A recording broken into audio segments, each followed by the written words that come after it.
All right, welcome back to the show. Total Financial Solutions, Save for Money Hour. This is the travel edition, if you will, kidnap ransom travel edition. How do you avoid being taken in some of these cities and I don't know what the right word is, but at least having being robbed or burglarized in your hotel? I'm going to give you some tips and tricks and some things to watch out for. But I wanted to start with a story. A friend of mine was in New York City at a business conference. He arrived in the afternoon for the conference to begin the next day, and he had a very nice presidential diamond Rolex watch, and he's he's probably 55 or 60 at the time. He had a couple of gold rings on, so he looked like he was worth a lot of money, and in fact he was, and is still. Goes into the bar and asks for a drink.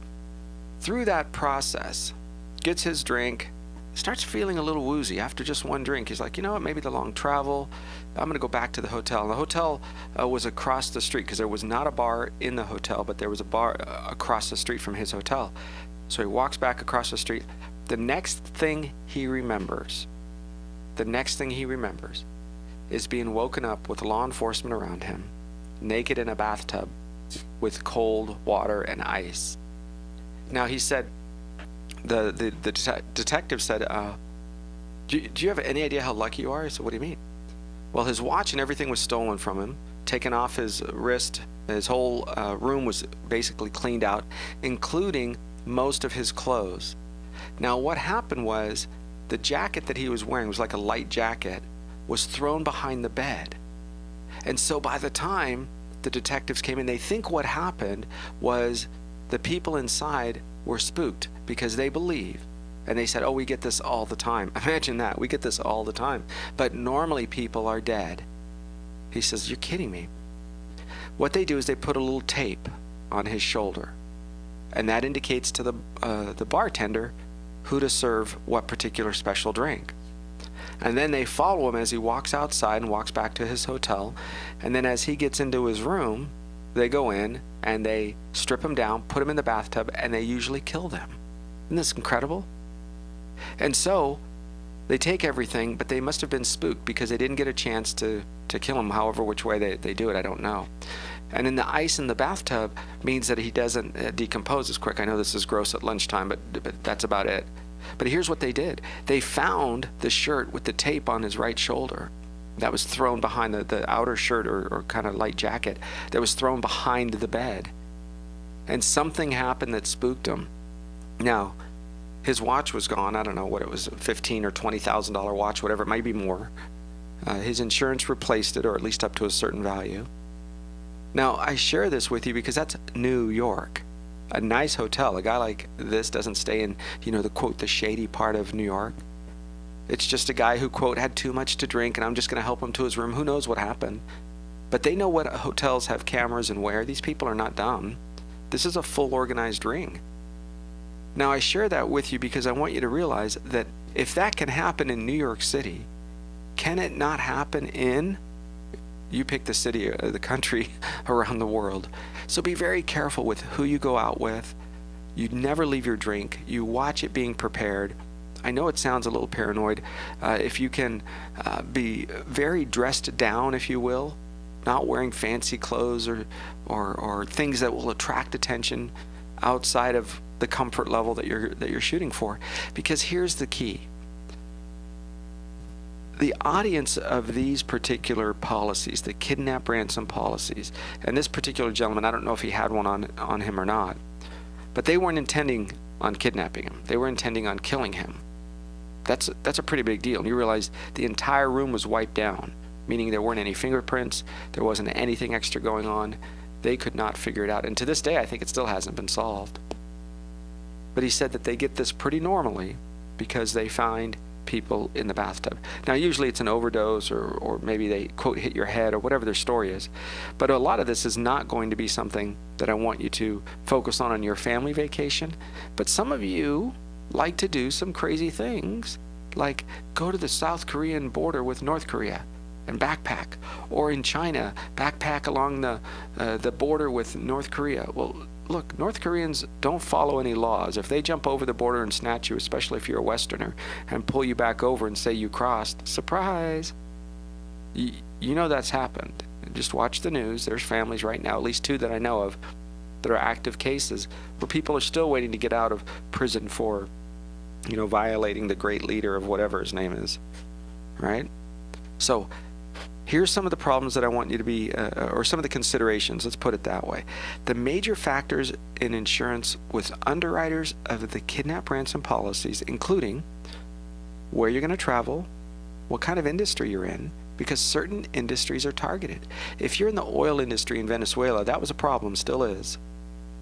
I understand that some big oil companies and big manufacturers are in the outskirts, but Venezuela is going through an enormous crisis. Do you understand right now they're eating their pet animals, stray animals and cats and dogs? They've run out of food. It is such a deep, corrupt socialist government. That's why when people say, Bernie Sanders, I'm like, you want free education? Do you have any idea what that means? You can look at the places around the world. Just go there. Venezuela is one of them.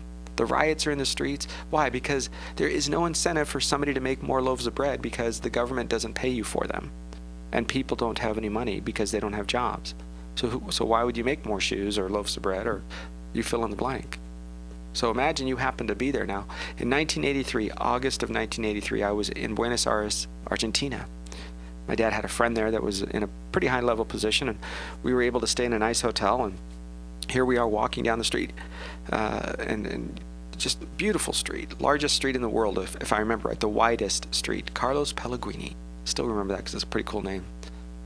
And here we are in the hotel and walking along, and then I go upstairs to the room, and then suddenly I look outside, and there's people with whistles, and they're screaming and yelling. I said, hey, Dad, what's going on down there? He says, I don't know. I take a look, and there's some signs, and basically it was a pro-democracy rally. And they filled about 400 yards wide, not long, wide street, where that entire street with people rolling down, whistling, and putting stickers on the businesses and the walls and the cars, pretty annoying to say the least. And they had a military government at the time, and there was a huge crackdown against pro-democracy. So they thought if they go in a droves, and come down the street, they're not going to be. So I said, hey, I'd like to go out and take a look. And my dad says, oh, sure, but just stay out of the way. So I stay in a little alcove as I'm watching these people go by, and what an experience to see people for pro-democracy. It doesn't mean that when there's one idiot in the group, you're not going to have a problem. Of course, they can. But it was still an amazing experience. Now imagine you happen to be in a place where the country is going through changes, whether it's Venezuela or Haiti or Puerto Rico. Puerto Rico is bankrupt, surprise. They have some beautiful resorts there, beautiful people, corrupt government, bankrupt. Now what happens if some of the local police in the outskirts have not been paid for a while, and you happen to be visiting a beach, and these same police are like, look, we're not being paid, you're a Western tourist, you're flipping around dollars like it's going out of style, maybe we'll take you, trump up charges, you have to pay this ticket, right? Ask how many people have driven through Texas or New Mexico of color, men and women of color, that have said they've suddenly been stopped, and what do? Right? You got to pay the ticket. Some of them across the South, Arkansas, Tennessee, Alabama, you pay the ticket to the policeman. What? I remember as a law enforcement in LAPD here, I was working 1991. So what is that? 25 years ago. Right now, the summer of 1991, I was working in the beach detail in West LA Division. And people are always speeding and making funny turns. And I pulled somebody over, and they were tourists from a foreign country. And they give me their driver's license or ID, and behind it was a $20 US bill. No joke. So I took the license, I looked at it, and what's this? Oh, I said, here, ma'am, it looks like you gave me this. Oh, no, sir, that's not mine. I don't know where it came from. I said, well, it's not mine, and so I set it on the dashboard. Now, we still had a conversation with them. We understand that in foreign countries, that's how you do things. We made sure they understood that's not how we do things for LAPD. Now that's important you understand that, because if you're used to a particular way of life, you call that normal. So when you go to other countries, be very careful. Let me give you another good example here. And this was pretty fascinating to me, because here we are traveling across, you, me, all of us, enjoying life, driving through Germany, driving through whatever you might do, northern Italy. and you don't even realize there's a band of separatists or freedom fighters or whatever they want to call themselves at the time. And you know they exist. They exist in Spain, between Spain and France. So a lot of you want to go on cruises and you're going to stop and you're going to go take a tour. Why do you think they're very particular about? Now, first of all, they get a kickback. You know that. Cruise companies get paid from the stores and the restaurants and the shops you visit. That's the way they do it. So do the tour companies. But they also do it because they now know that these people have been vetted and they're careful, but be very careful. Here's a good example, right? There are expenses that can occur all the way across the board just to get you out of a misunderstanding at a hotel. For example, what do you mean you didn't make a phone call of X amount of dollars, to the United? I didn't call. I don't even know who that number is. It's on your hotel bill. Well, that's not me. Well, you owe us $1,000. Now, they have your credit card. They can lock up your credit card for 3 more days or longer in disputed charges. That means you're not able to use this for the rest of your trip. So I want to give you some outline, some ideas on how to prepare just in case it's a small misunderstanding, because for a lot of us it can be just a small misunderstanding. Most of you are not going to travel around the border of China and North Korea or the nether regions of the hills of Panama. Maybe. Usually you're going to stay in resorts. You're going to be smart. You travel in groups, not wander off in the middle of the night. Let me tell you, with all of the ups and downs of conversation about Mexico and this and Mexico that, I was with a small group and we were all down in Mexico in Cabo. Little vacation. We said, let's go for a walk. So we go for a walk, and you stay on the main drag there. It's kind of nice. We said, let's go look over there. Nice little shops. And so we start walking, and it's late. It's dark. And before you know it, we're probably in a place we shouldn't be, or maybe we went 1 or 2 blocks too many. And there was a man with a cart, and he was selling something. Spoke perfect English. He was middle-aged, 45, 55, something like that. And he said, can I help you guys find something? We said, we're just looking around shops. He said, it's best for you if you don't continue down this road and instead turn around and go back towards the main area. Now that, my folks, was a Mexican man working in a cart in Cabo. You can say there's some bad guys, no question, I've got a list of them. But don't forget there's some good guys too, wherever you travel, whether it's in Morocco or Venezuela or Mexico. And this man was great, perfect, kind, and believable when he opened his mouth. Probably not a good idea. Trust your gut. You all have it. It's called an instinct or intuition. You have it. Something's wrong. Maybe I shouldn't go there. Maybe this person, maybe this taxi driver. We come back, I'm going to give you some tips and tricks on ways to keep yourself from getting too far down the road of getting into trouble when you travel. Kidnap, ransom, maybe not that dramatic. It can happen. It does happen hundreds of times a year. The problem is it's so quiet. Even the federal government doesn't even talk about its numbers and how many and how often because they don't want to encourage it. So you have to take care of yourself and your family. We'll come back in just a minute. Total Financial Solutions, Safer Money Hour on AM 1220 KHTS. Yes. Hey, welcome back to the show. Total Financial Solutions, Safer Money Hour, the travel edition. Time for you to consider if you're going to be traveling, what do you do to make sure that you are on track? And then it's a safe and enjoyable trip. Sometimes you think, I have to be so paranoid. You don't have to be, actually. Just be prepared, just like anything. How many of you got in a car accident today while driving to work or driving to the store? You didn't. Most of you. 99, most of you didn't. But you still wore your seatbelt. Why? You did it yesterday and you did it the day before. Besides it being a law, you would have worn it, most of you anyway, because you just want to be careful. And that's the same thing with traveling. There's some things that you do just in case. And especially if you're not somebody who travels a lot. So whether it's a road trip or whether you're flying to another part of the world, in all of these cases, I think there's some things you need to do just to be safe. All right, let's take a look at a couple of them. One of those, make sure that you have multiple credit cards because it doesn't matter where you go. If you're going to a hotel or a rental car, they will usually lock up one of the cards. They will put a hold on it for a certain amount of dollars, maybe $100 a day or $50 a day incidental or something like that.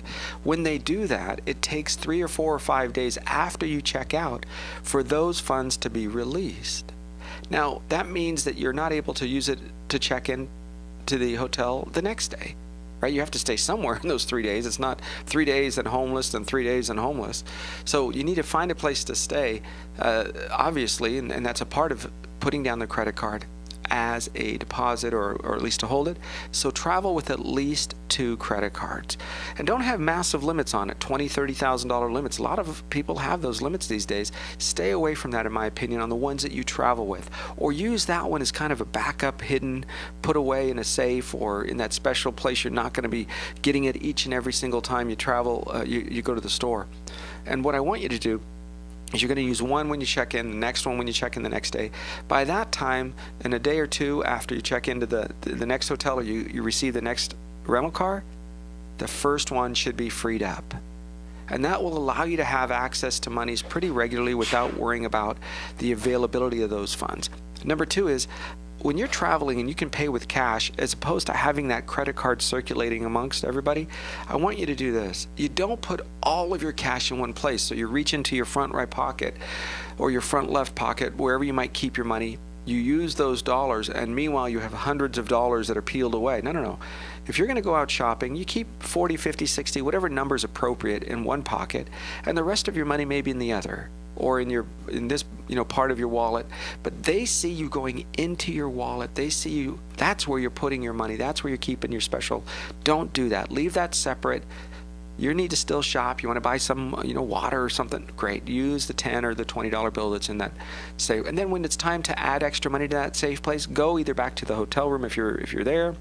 You can use a restroom. You can go in and close the door and shift your money around. Now you might think that's a little bit suspicious. It is, but I can promise you it's what happens. These bad guys will sit in groups, and they know. You don't even have to tell them. They just watch. Right? We've talked about this before. When you go to some of the carnivals and the fairs, and they go, we have found a black wallet, please. And what does everybody do? They check their left ear or their right, wherever they keep that wallet. Oh, no, mine's fine. You just told the bad guy where your wallet is. Do you see how simple that is? And often the wallet is a cheapy wallet with some phony cards and maybe $1, so that the announcer may or may not be in on it, but the announcer will announce, yes, I found a brown wallet or a black wallet. And immediately people will check, nope, it's not mine. And what you just did is you just gave the bad guys a telegraph. You just told them, here's my stuff. Here's where it is. So keep away from them. Here's something else I want you to watch out for. When you are going to go shopping or you're going to go to a restaurant, call ahead and make sure it's a legitimate restaurant. Some of these places are not always what you might think is a restaurant. And you say, well, what does that mean here? Check with the concierge. You might be a bit more adventurous. I am. We'll go out. We'll look around. But ask how much things are. Because in certain European hotels, I believe it happens in Italy and maybe others in France, you'll sit down and they put some bread on the table just like normal. And you might eat a bite. You might eat nothing. They charge you for that bread, even though they pick it up and they put it on the next table, right? It might be some in packages. It might be those hard, long, skinny breadsticks. Make sure that you say, no, thank you, I'm not interested, or yes, I am. But understand, how much does this cost? €2. No, thank you. Or yes, right, if you want it. But I don't want you to be surprised at the bill. Secondarily, you might go out for a quick coffee in the morning, or you might go out. If you sit down, you are charged a higher price than if you stand at the bar counter. Did you know that? People sit down, they enjoy leisurely watching people walk by, it's wonderful, and you pay more money. So in many of these places, legitimate discrepancies, even though they know Americans don't know this, right? Most Americans just pay the bill and walk away. But if you're a local, that's why you see locals not sitting down at these street sidewalk cafes. They stand, drink their coffee, visit with friends, and they leave. All right, so know ahead of time. Right, we talked about some pretty nefarious things happening, but on the other side, you gotta have to, there's some legitimate disputes. Here's another one. When you are going to get a taxi, do not just go to a taxi standing on the corner. In my opinion, I would say when you go to a hotel, or when you come in from the airport, before you leave the baggage claim, there is usually a big bright green or red or yellow, and it says taxi. Go to them and ask, I am going from here to here, how much does it cost? And they will tell you $5 or $6, whatever the price is. And now you know. So when you come out, they will often give you a slip. That slip, a copy of it is kept at the taxi counter. A copy is returned by this taxi cab driver at a later date. But you give it to them and you say, hey, I'd like to go from here to my hotel X. How much is it? And they'll say $5 or $6. That's what it is. You do not want to be driven around town or what's called long hauled. That has happened to me just recently in Las Vegas. And I couldn't believe it. I told the guy, I said, I come here all the time. I know exactly how to get from here to the airport. And he took me a long way around. And I said, I know what the cost is because I come here all the time. It's about $22 to $23. There is no traffic. You're at $35. You have a choice. We can stop and wait for the taxi authority.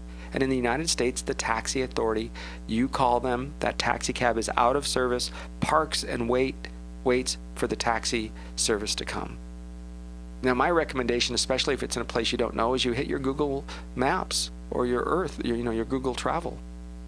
And you map the road. You say left, right. So you can show that, wait a second, sir, you're not going in a straight line. You're going around the long way. And so, in fact, this guy just shut down the meter and said, okay, then just pay me, the $23. I said, I'll give you 20. You dishonest son of a gun. And he didn't receive a tip. Right? So how many times does this happen in foreign countries? If it can happen right here in the United States, all the time. It's the reason, in my opinion, that Uber and Lyft and others have become so popular, because the depth of distrust and dishonesty that has occurred in the taxi industry. I'm not saying all of them are that way. My grandfather was a taxi driver in Beirut in the 20s and 30s, in the 40s, right? So why is it that industry, I guess that's just tough luck, right? Capitalism rises to the surface, and now you have an Uber or a Lyft system that is competing. Follow me on this. That is happening in the United States. So although some of you, and many of you, millions of you, have changed your trip because of the current value of the dollar, do you know how powerful that is? You could now travel for 20, even 30% less to Europe. That's amazing. On the same dollar. If you have a package that you purchased, renegotiate. Call them on the phone, say, here's what happened. You guys are now going to get 20 or 30% more than what I originally paid. If you have a hotel, renegotiate if it's already been paid for. Okay, so that you can say, look, this isn't, the prices have changed. And they've changed in our favor as citizens. All right, here's something else I want you to do. One of the things that is pretty important and that I do, take pictures, multiple pictures and angles of the luggage that you travel with. Send them to an email. Don't just leave them on your phone. Send them to an email. And here's why. You're traveling and you're in an airport or in a tour group setting or at the hotel, and your baggage is missing. Oh, it's the black one. Really? There's 3,000 black ones. Oh, it's a brown one with an orange little tag on. Oh my gosh, are you kidding me? There's 5,000 of these bags floating around. So take a picture of it, a couple of angles, maybe a close-up, and you can say, here's what my bag looks like. Oh, gotcha. They can now circulate it amongst the other folks. And plus, if they are going to steal, now I've had stuff stolen many times from the luggage handlers at different hotels, in different countries and different hotels, different airports, and different countries as well, where it goes from point A to point B. The only person handling it is the airline or the luggage people that is not, that are employees of the airport, and they've opened it up and they've stolen, a new pair of shoes. They've stolen a gift from my sister. Really stinks. No, anything of value, you keep it with you. Let them steal your old clothes. I promise you, it is opened up more than you think. Not just for security reasons now, but bad guys looking to shop. And that is very important, especially in third world countries where they are not blessed with the same kind of clothing and other types of things. Your jewelry stays with you. Your documents stay with you. Your new items, shoes, watches, clothes, whatever you buy should stay with you, in my opinion. Okay, here's another one that I think really works well. You take a picture of your ID and your passport, and what do you do with it? You send it by email to friends and family. You leave one as a hard copy at home. Whoever that you might trust is left behind. And when you check into hotels, I just got back from a trip to China and every single hotel. You want to know being watched. Oh my gosh. There are cameras everywhere in China. You have to register yourself when you arrive at the hotel. They send it to the security service. Then what license plate and a description of the vehicle that you are riding in. And then there are cameras remote. We went to some remote places driving down highways, big highways, but still far away because it's a huge country. And there's a strobe light that flashes and takes a picture of all the driver's licenses. License plates of the cars as you're whizzing by. And then it registers them, and it can show what path and who was where with when. It's incredible. They're a very, very tightly controlled place. And yet, when we check in, they say, we're going to hold your passport. You're here for 2 days or 3 days. No, you don't. Nobody holds my passport. Well, I said, you can take a copy of it. Well, we have to register. No problem, I can wait. Well, it's going to take 15 minutes. I'm here. Never leave the hotel without your passport. In my opinion, it's the way I was raised by my dad, who's been all over the world many times. Never leave the hotel without your passport. You can leave a copy of it. I do. Back in my luggage at home, in case something happens and I'm gone, or I have to get back to the U.S. consulate, or if something happens. Great. Oh, but you can get robbed, it can get stolen. Thank you. I'm more concerned, because I'm not going to go to weird places. It's still, like, it could happen. But I'm more concerned about an authority figure taking it, and I got to get to the U.S. consulate and get another one to get home that next day or whatever. So don't ever let the cruise ship keep your passport. Don't ever let, they're going to do it. That's their default. We'll give them to you when you check out. No, thank you. Not if I'm getting off the ship anywhere. I don't carry it around the ship or in the hotel or the pool. You don't do that. But if you're leaving to go on a trip, or you're going to go out and go do shopping, it goes in your front right pocket or someplace safe, right? Away from your money so that it's not combined. These are little tips and tricks. 37 countries now on 5 continents. I've been blessed to travel. That's what I do. It's kind of my thing. Yeah, I don't buy a lot of fancy things, but I grew up in the dad that worked for the airline, so we flew for free back in the day. I don't know if they do that anymore, but where I used to pay $80 to go to Europe. I remember that trip because when you worked for the airline, that one of the perks. Today, if you are working for the airlines, you generally get to fly for free or discounts, but you have to fly what's called non-rev or standby, right? They say, standby passenger Smith and Jones. That means you're the last one to board because somebody didn't show up. I can't tell you how many times I would sit there and you're waiting and waiting and waiting and waiting. Please don't close the door. Please don't close the door. Oh, you're going home today. Oh, you're going to have to wait another 2 hours at the airport. That was a lot of our life. Today it's not that way, but it used to be that way all the time.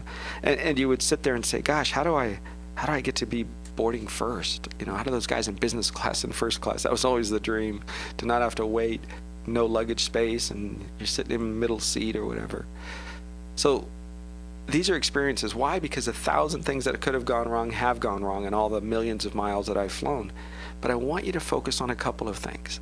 If the more you prepare, you change your oil, you check your tires in your car, you have car insurance, because you expect to crash your car, or you put gas in your car, hopefully when you get to less than a quarter tank or around a quarter tank or right around, you're putting fuel in your car. You don't let it get down to nothing. You shouldn't. It may happen once in a while. But why? Because you want to be careful. Simple, right? You're going to travel. You're going to be careful. Here's another thing that I'm thinking that I found very useful.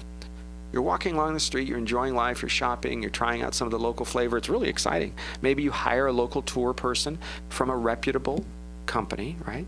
Hire a tour person. And now it's time to get back to the hotel or back to the cruise ship. Even if you're not staying in a hotel and you're walking by it, go inside the hotel and have them call you a taxi. Because if you pick up just a taxi on the street, it's probably not a legitimate taxi, at least many times it isn't. And you don't know what their fare is going to be, or if they're going to drive you down a dark alley and rob you. So what I recommend is to go into a legitimate hotel, even if you are not staying there, and ask them, hi, can you call me a cab, please?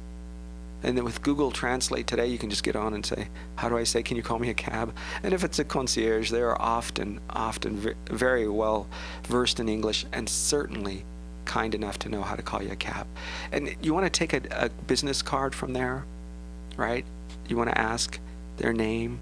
There's reasons, because the more you are aware, the less likely they are to wink and nod to their friend who's a taxi driver, and the less you are inclined to need kidnap and ransom insurance. Do you need it? I don't know. I think everybody should think about their own situation. If you're traveling around with fancy jewelry and your company name is everywhere, and you have a person, when you come out of baggage claim, that with holding a sign with your name on it, maybe you need it. I don't know. Maybe you're somebody who has guys that don't like you, and you have to be careful. But most of the time, most families, there's basic policies that are easily covered and safe for you to have. Where I want you to focus on is if you are doing any volunteer work with what's called NGOs, or non-governmental organizations, or multinational organizations. They often have policies that you don't even know about.